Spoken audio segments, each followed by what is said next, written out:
Uma mentira contada 1000 vezes pode se tornar realidade. Assim como a história de um povo contada por um olhar estrangeiro pode negligenciar as suas origens e as suas particularidades. Por isso, assim como se aprende na escola a história dos gregos antigos e do Império Romano, para citar alguns exemplos, né? É fundamental que se aprenda a história do nosso velho continente africano. Desta vez sobre o nosso olhar, sobre o olhar dos próprios negros, numa versão distanciada do colonizador. E aqui com a gente tem um time de primeira para debater sobre justamente isso, sobre ações, sobre o que podemos fazer para avançar nesse período em que a gente está discutindo muito o racismo e o antirracismo. Eu começo apresentando o pessoal que está aqui comigo, nós vamos conversar muito. É a Edmara Selle, que é ativista social e política da Frente Favela Brasil, está aqui com a gente. Oi, Edmara. Também conosco... Boa tarde.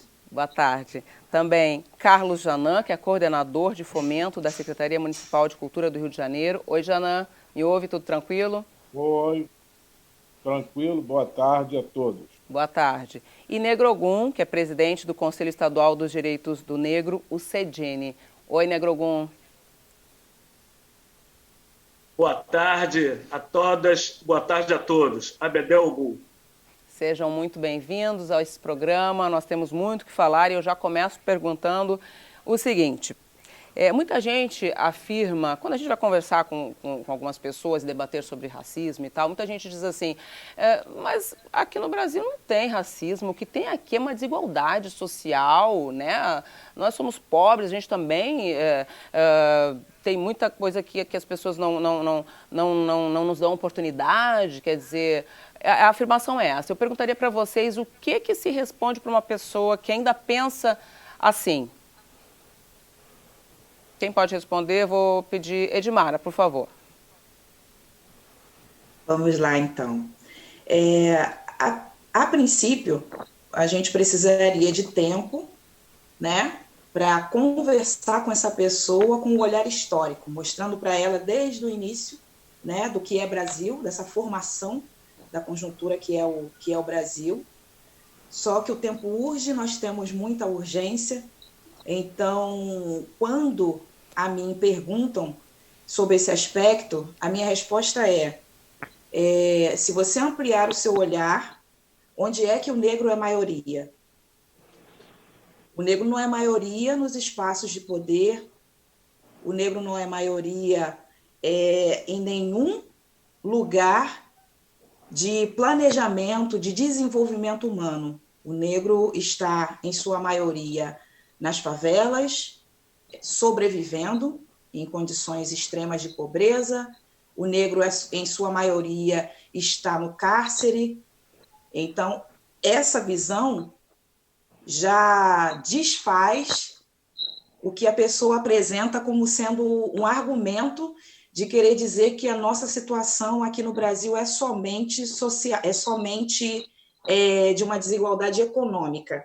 Ela é de uma desigualdade econômica também, mas baseada no racismo. O conceito de raça, ele traz o racismo, quando diz que uma raça é superior à outra, só que essa preocupação, né, hoje está mais ampla, a gente está conseguindo falar mais sobre isso com pessoas não negras, mas há tempos atrás entendia-se que esse era um problema que o negro deveria resolver, porque partiria do esforço do próprio negro resolver essa questão. E hoje não. Hoje, através de programas como esse, nós temos as informações, nós temos as percepções de que é um problema social. E o problema social deve ser discutido, desenvolvido dentro do conjunto, entre negros e não negros. É uma questão social. Ok. Alguém quer complementar? Negrogum? Eu gostaria posso de... complementar? É você, Negrogum, ou sou eu? Posso complementar? Vai, Janã. Depois a gente Então, passa para o Negrogum, então. eu tenho uma sugestão para a pessoa, porque normalmente as pessoas dizem, o meu melhor amigo é negro. Então, a minha sugestão para quem fala isso tenta se colocar um pouquinho no lugar de escuta e ouve o seu amigo negro o que ele tem a dizer sobre o racismo, né?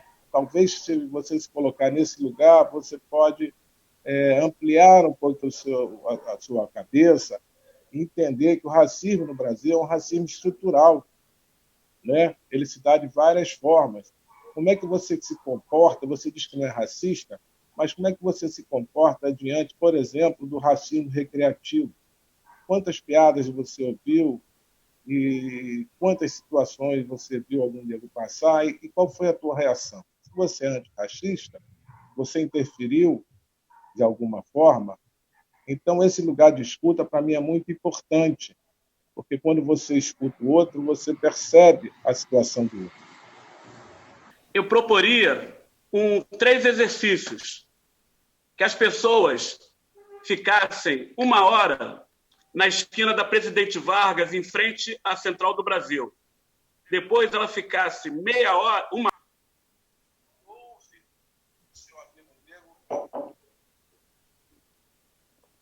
Negro Ogum, eu não estou ouvindo o seu áudio. Depois ela ficasse 1 hora na esquina da Presidente Vargas com a Rio Branco e, por último, que ela ficasse 1 hora na esquina da Visconde de Pirajá com Henrique Drummond. E aí ela ia me dizer se existe ou não racismo e se a questão é apenas monetária. Entendi. Gente, inclusive o Janã falou sobre, né, falar com as pessoas não negras para dizer que tem um amigo negro, que isso não resolve as coisas. E a gente está aqui justamente para falar sobre atitudes antirracistas, que não basta não ser racista, mas ter atitudes antirracistas. E eu acho que no livro que a Angela Davis fala, que numa sociedade racista não basta ser não racista, é necessário ser antirracista, ela chama as pessoas, né, para a luta. Né? Ela coloca, e a gente também está colocando, né, nesses últimos acontecimentos, nesse último mês que aconteceu, eu acho que a gente está dando uma enquadrada, né, nas pessoas não brancas para tomarem partido e para tomarem atitudes no seu cotidiano. Eu queria saber o que vocês acham que deve ser feito, além de tudo que a gente está, né, que o Janã falou, que o Negro Ogum disse, atitudes práticas que as pessoas não brancas podem tomar no seu cotidiano para evitar e vir para essa luta com a gente. Posso começar? Exato, é o que eu ia dizer. É uma reeducação, na verdade, né? Partindo do princípio que não faça com os outros o que não gostaria que fizessem com você, já é um grande passo. Se você não quer ser racializado, se você não quer viver numa sociedade que tenha que perceber a sua cor para dizer a forma que vai te tratar, já é um grande passo. Se eu não fosse negra, se eu fosse uma mulher branca e percebesse que em determinado lugar, vamos lá dizer, um determinado comércio me trata diferente do que trata uma mulher negra, essa preocupação não tem que ser, esse incômodo é da mulher negra, é lógico, claro, mas eu também não posso ser passiva, eu também tenho que ter essa observância. Por que o tratamento é diferenciado? Quando nós tratamos a questão da nossa luta e dizemos que temos brancos aliados, temos não negros aliados, são as pessoas que têm essa percepção, eles já têm essa visão, não tem que haver diferença. Quem ainda não está conosco na luta precisa dessa reeducação, né? Porque a educação que recebeu não tratou devidamente a questão social que o racismo traz, somente econômica, e a pessoa não sendo negra, ela não vai perceber que o racismo está entranhado ali naquela economia, ela vai se ver como uma igual, por exemplo, uma pessoa que habita na mesma comunidade que eu habito, tá? Então, vamos tratar assim, 2 favelados, um negro e um não negro. A condição social dentro desse território pode ser igual, mas para o negro a dificuldade é ainda além, porque além do social e econômico, ele tem que tratar do racial, social e econômico, porque o racismo vai refletir em todas as outras vertentes dentro da sociedade. Então, o negro ele é colocado à margem na condição de sobrevivência. Se ele sobreviver e quiser entrar na corrida, ele pode ou não fazer parte do processo, e isso não é gerido, não é vivido pelo não negro. O não negro vai passar dificuldade também, pode passar fome, pode passar por revista da polícia, mas tudo para o negro tem um peso maior. Tanto é que numa abordagem policial, primeiro, nós temos 94% de chance de sofrermos uma abordagem policial violenta. São dados. E ainda 94% de chance de morrer, de perder a vida em uma abordagem violenta. Uhum. Então, os números, os dados estão aí para todos começarem a se reeducarem, a entender que nós temos um problema e que esse problema nos impede de avançar como nação, nos impede de crescer como país. Enquanto nós não resolvermos a questão racial, a questão do racismo no Brasil, a gente está fadado ainda ao erro. E gerações tentando, ao menos, minimizar.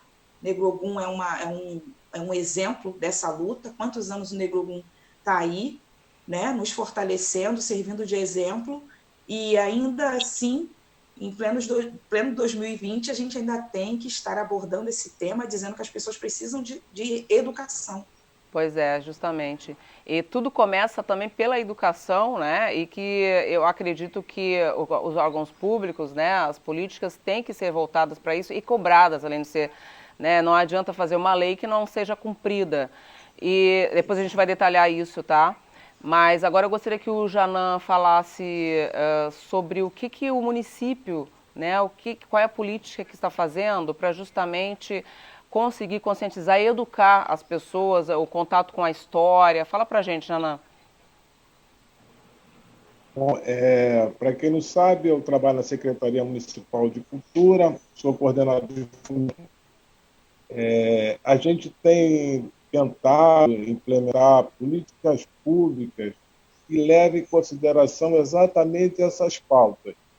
Por exemplo, uma questão que é extremamente importante é a questão do território. Quando você vai determinar recursos, você tem que observar a questão do território, porque o racismo também ele é territorial no sentido de que a maioria da população negra vive em territórios onde a política pública ela quase não chega, e quando chega de uma forma menor do que outras áreas. Então, a gente tem que ter esse olhar.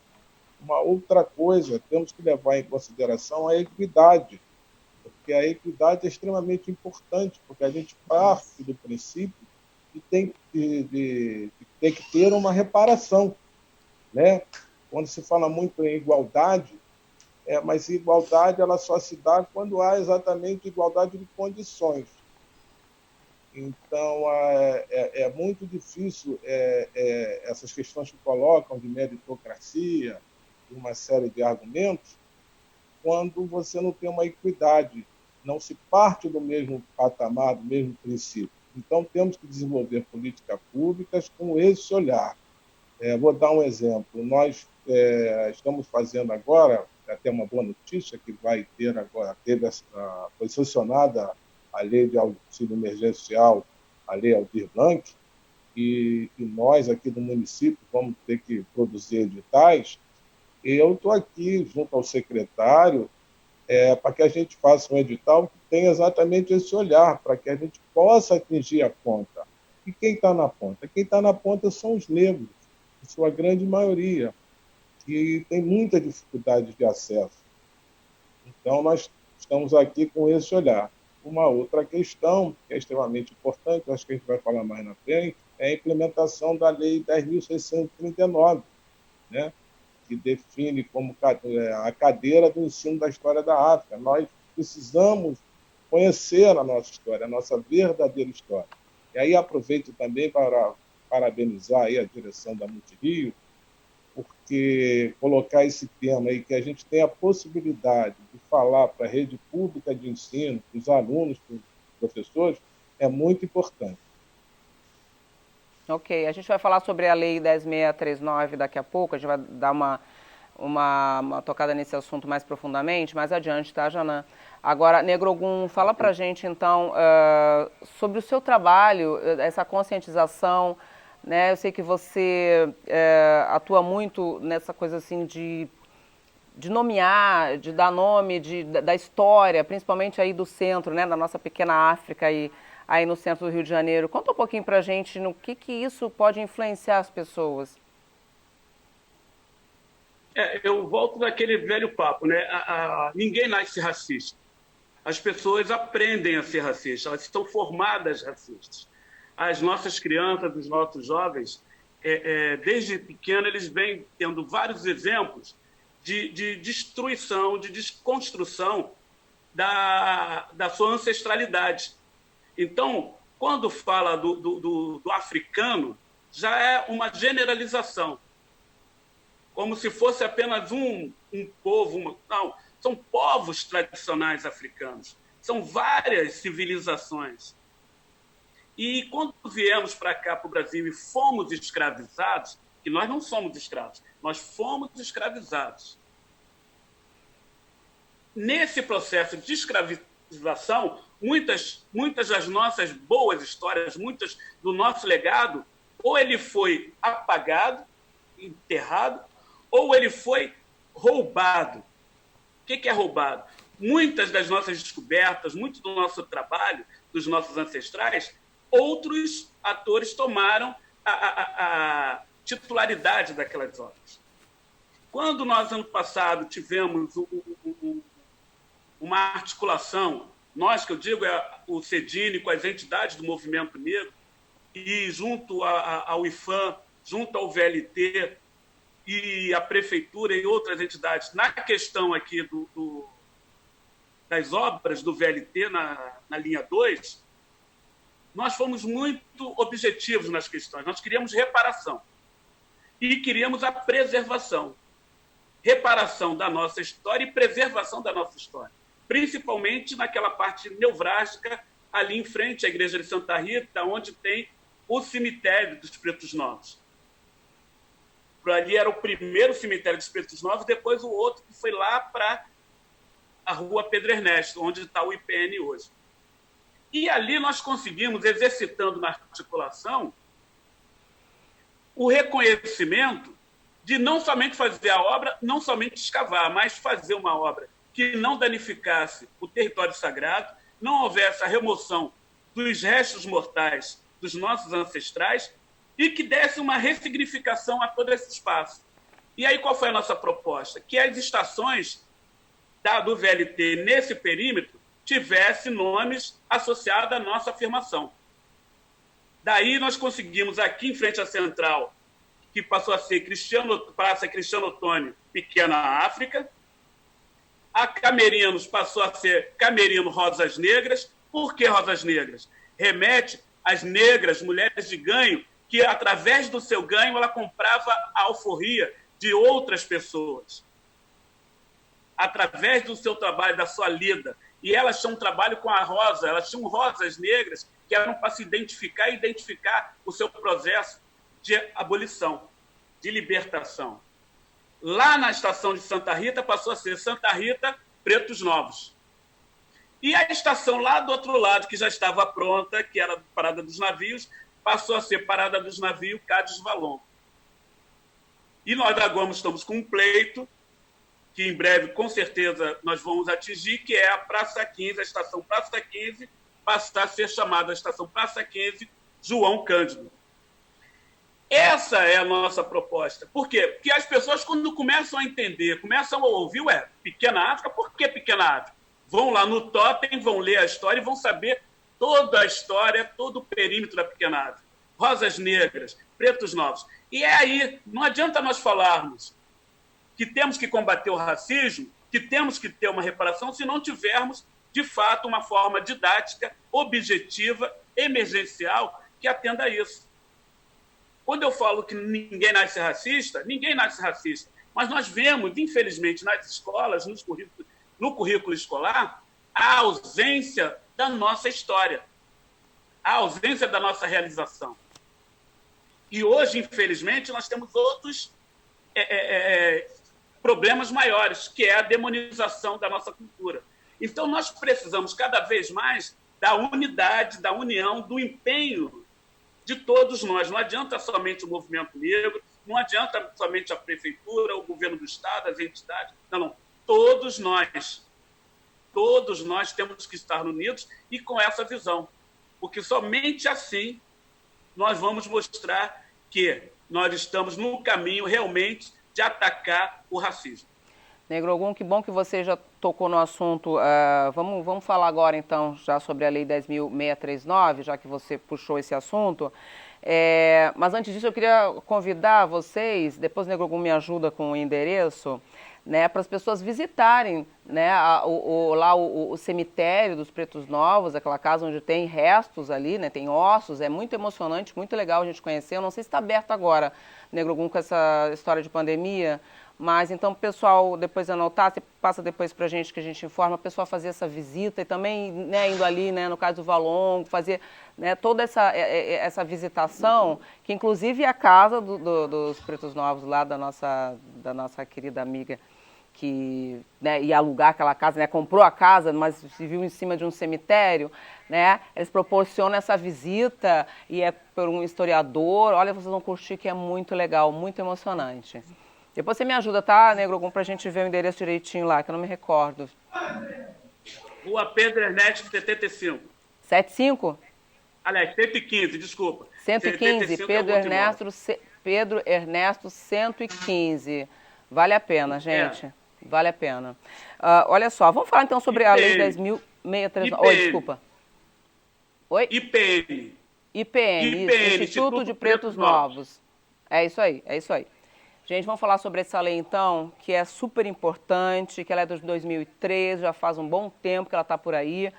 Mas o que a gente vê infelizmente, que eu não sei, pelo menos a percepção que eu tenho, é que ela não está sendo levada muito a sério. Eu não sei por quê. O que está acontecendo? Se é falta de dar aula para esses professores, chamar os professores, dar formação, dar instrução, dar curso, interesse público. Eu queria saber da opinião de vocês, porque a gente percebe, principalmente quando se vai em escolas públicas, escolas, né, mais de periferia, e tem estudos, inclusive, professores que já fizeram estudo com essas crianças, e muitas crianças negras, meninas e meninos, mas meninas principalmente, não se reconhecem como negras.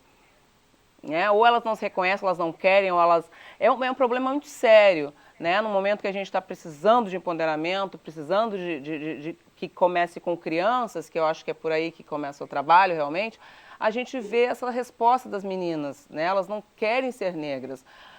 Só vou dar um gancho particular aqui, quando o Negro Ogum estava falando. Eu lembro nas minhas aulas de história, que falavam sobre a escravidão, eu tinha vergonha de ficar na aula. Eu tinha, não sei se é vergonha ou constrangimento, porque eu sabia que o assunto...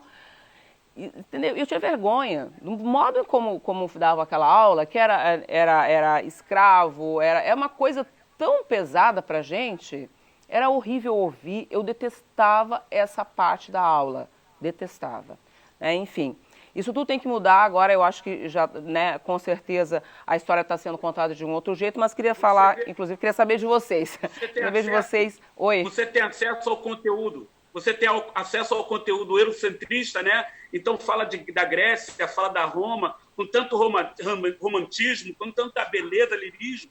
Quando fala do Egito, embranquecem o Egito, né? Porque o Egito não é um país africano. O Egito é um país que é europeu ou daquela área lá em cima. Uhum. E quando vem falar da África, quando fala dos povos africanos, é somente dor, somente agressão, somente demonização.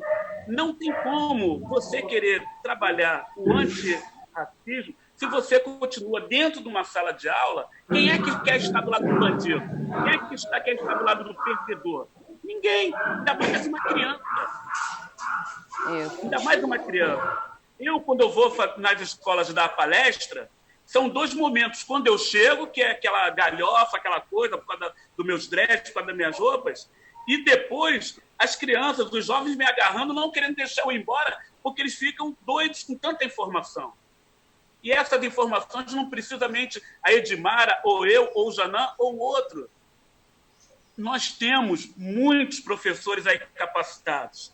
Nós hoje temos uma grande quantidade de material didático que podem ser posto a serviço dessas crianças, dessa informação. Nós temos estratégias múltiplas. O que falta é um interesse real em implantar. A lei está aí. Antigamente não tinha conteúdo, hoje tem conteúdo. Antigamente não tinham professores capacitados, hoje temos professores capacitados. Antigamente não tinha lei, hoje tem a lei. O que falta? É o interesse realmente, é o comprometimento, é uma política governamental. Uhum. É uma política de Estado, que realmente o Estado assuma a sua responsabilidade da educação, de estar apresentando a cultura dos povos tradicionais de matriz africana de uma forma afirmativa, de uma forma imperativa. Aí sim, as nossas jovens, os nossos jovens estarão empoderados, estarão extremamente felizes e aí orgulhosos de serem negras e negros favelados, porque não é demérito viver na favela. Demérito é ser crucificado, é ser demonizado da maneira que estamos sendo, na favela, no asfalto, em qualquer lugar. É isso aí. Posso complementar aqui a fala do nosso Nego Rum? É porque, até a título de sugestão, e aproveitando esse nosso diálogo, a Multirio, que é essa empresa ligada à Secretaria Municipal de Educação, ela pode cumprir um papel muito importante na implementação da Lei 10.639, porque ela tem profissionais de alta qualidade, ela tem uma expertise na educação enorme, tem uma prateleira de conteúdo, de produtos, e ela também tem formas de linguagens e de tecnologias que pode atingir mais rapidamente esses jovens, né? Porque hoje tem o celular, tem uma série de outras linguagens que essa turma está usando, e a Multirio, que é uma empresa de excelência, ela pode estar contribuindo, já está contribuindo, né? Quando vocês colocam na sua grade essa discussão, vocês já estão contribuindo. Mas a gente podia avançar mais. Aí fica essa sugestão aí para o nosso presidente, inclusive dar um abraço aí ao professor Cláudio. Ok. Rapidinho, gente. Infelizmente, a gente está partindo para os últimos minutos do programa. Falei que passaria rápido, né? Antes de fazer perguntas aqui da interatividade, perguntar rapidinho para a Edmara. Você, como mulher negra, Edmara, a gente sabe que a mulher negra, infelizmente, está na base da pirâmide socioeconômica. Infelizmente é um dado. Agora eu queria que você falasse, e você fala sempre que você atua na base do nós por nós, é isso? Eu queria que você explicasse rapidinho como é que está a luta das mulheres negras nesse sentido.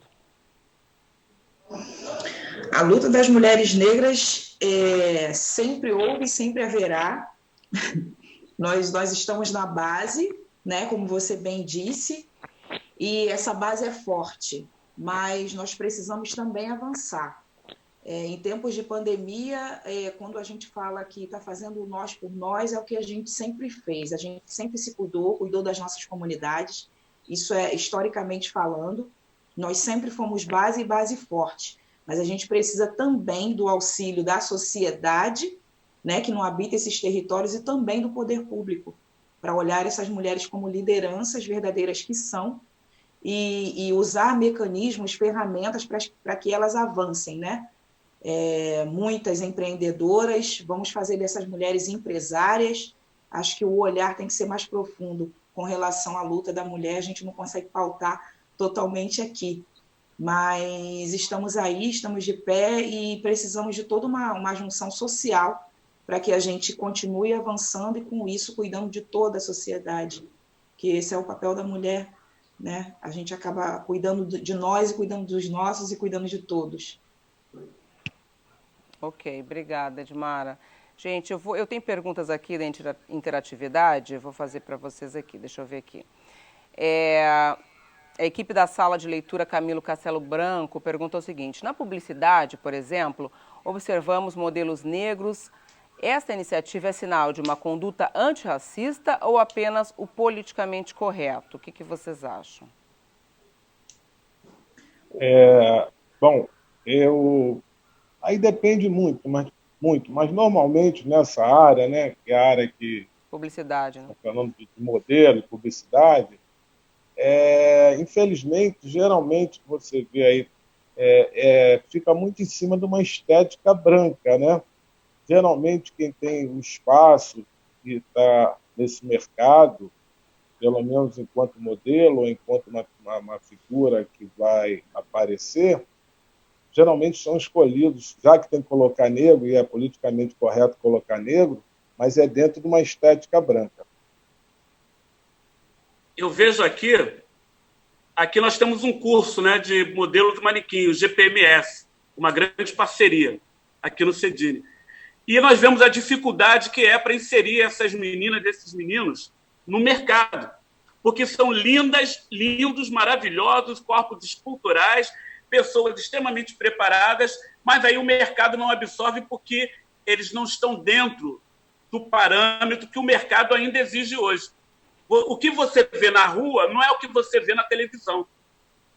A rua, nós somos grande maioria, negras e negros maravilhosos. Na televisão, infelizmente, nós não somos. Você vê sempre na cota, né? Você vê 200 crianças, uma criança negra, mas com cabelinho lisinho, com cabelinho mais esticadinho, com um garotinho... A estética branca, né, Nego? Exatamente. E não é a realidade do nosso povo. Então, eu acho que ainda falta muito para os nossos meios de comunicação, para as nossas produtoras, realmente abrirem espaço e absorverem essa mão de obra que é linda e maravilhosa que está aí. As pessoas associarem seus produtos a quem realmente consome, porque os grandes consumidores são os negros, porque nós somos a maioria. Mas na hora de sermos representados, nós não nos vemos. Edmara? Não somente na ponta, né, que seriam os modelos, mas nós temos excelentes produtores, temos excelentes cineastas. A gente tem uma juventude maravilhosa dentro das artes. E tendo o mercado, mas sem ter a adesão do mercado a esses corpos negros. E isso é muito triste e preocupante para uma sociedade que quer se desenvolver e quer se fazer construir, né, novos caminhos para uma luta antirracista. Essa questão também precisa ser resolvida e com urgência, porque a gente tem uma galera muito boa, sem perspectiva dentro do mercado, porque o mercado tem totalmente uma visão contrária à visão negra, né, de que o corpo negro ele é maravilhoso e que ele é capaz, né? É um processo de invisibilização do negro.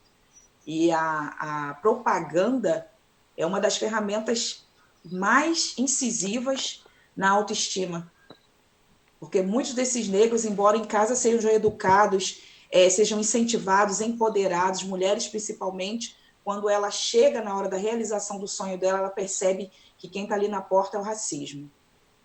Uhum. Ok, gente. E esse racismo impede dela evoluir. Uhum. Gente, olha só. Sem contar na violência contra aqueles que conseguem passar, né?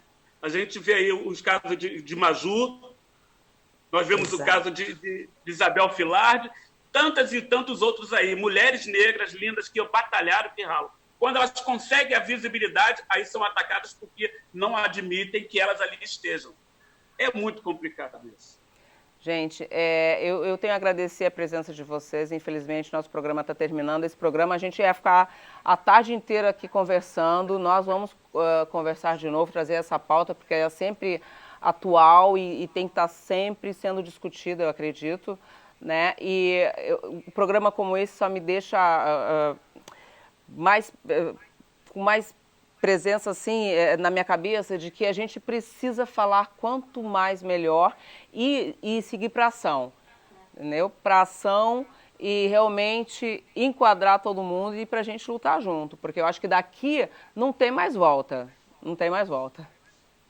Eu queria agradecer muito a participação de vocês, tá? A gente volta. Obrigada, Edmara. Obrigado. Janã, Negrogu. É linda, sempre as ordens. Sempre juntos.